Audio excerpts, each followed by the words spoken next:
For an urban listener, there's several choices on their radio dial, and NPR is going to be one of them. But here in rural Alaska and lots of rural parts of the country, NPR or tribal stations that carry NPR are the only radio station. Without KYUK, without public broadcasting here, it would essentially be an information dark zone for households all over this area.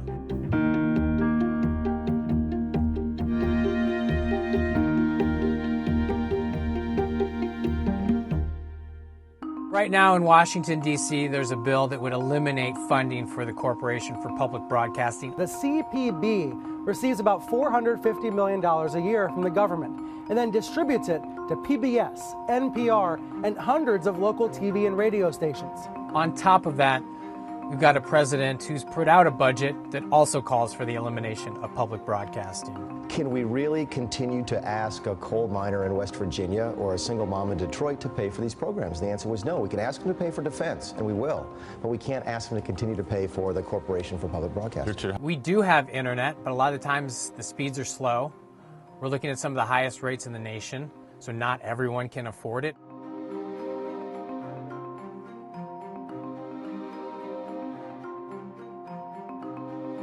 But even if everyone could afford to have cable or dish or internet, what they'd be lacking without KYUK is any sort of daily local journalism and information. We live in a census area where KYUK is the main language spoken. So we translate our newscasts in KYUK so that everyone can understand in the language that they understand best what's going on in the world.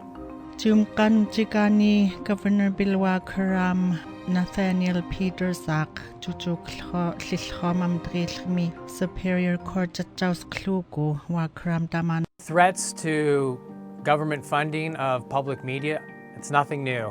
I'm sorry, Jim, I'm going to stop the subsidy to PBS. I'm going to stop other things. I like PBS. I love Big Bird. I actually like you, too. Corporation for Public Broadcasting began in 1967.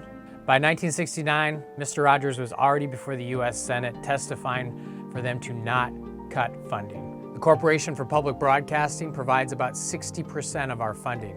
10% of our funding comes from the state. The other 30% we raise on our own.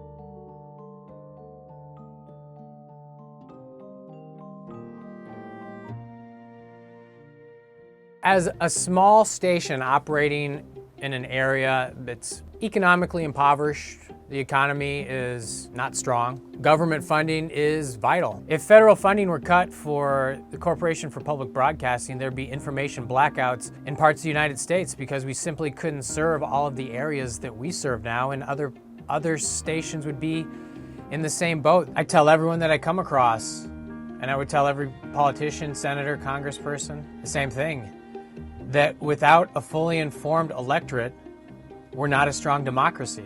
And to realize that information is something that they need to prioritize as well, and that we can do it relatively inexpensively.